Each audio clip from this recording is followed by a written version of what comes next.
तुम्हाला माहीत आहे का, थेंबभरही तूप न वापरता 3 महिने टिकणारे तुम्ही हे शेंगदाण्याचे लाडू फक्त 15 मिनिटात बनवू शकता.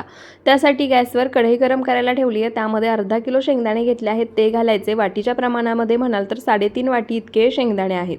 मीडियम टू लो फ्लेमवर ते साल टचकेपर्यंत छान खमंग खरपूस भाजून घ्यायचे. एका परातीमध्ये काढायचे, पसरवून घ्यायचे आणि हलकेसे थंड करून घ्यायचे.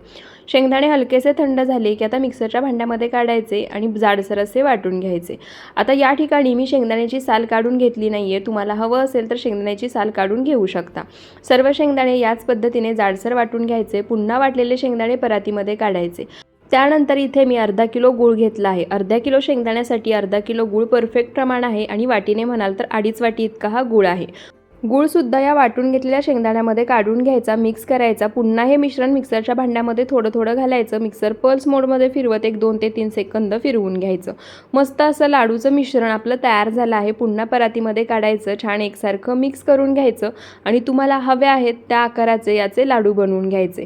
हे शेंगदाणा लाडू मस्त असे 3 महिने टिकतात आणि अगदी सहज वळले जातात. तुम्ही पाहू शकता, लाडू वळून झाला की थोडासा हातावरती फिरवायचा म्हणजे छान त्याला आकार येतो. सर्व लाडू मी याच पद्धतीने बनवून घेतले आहेत. आतून सुद्धा तुम्ही लाडू पाहू शकता. मस्त मऊसूत, तोंडात टाकताच विरघळणारा, अगदी ओठानेही खाऊ शकाल असा हा शेंगदाणा लाडू तयार आहे. व्हिडिओ आवडला असेल तर फॉलो नक्की करा. धन्यवाद.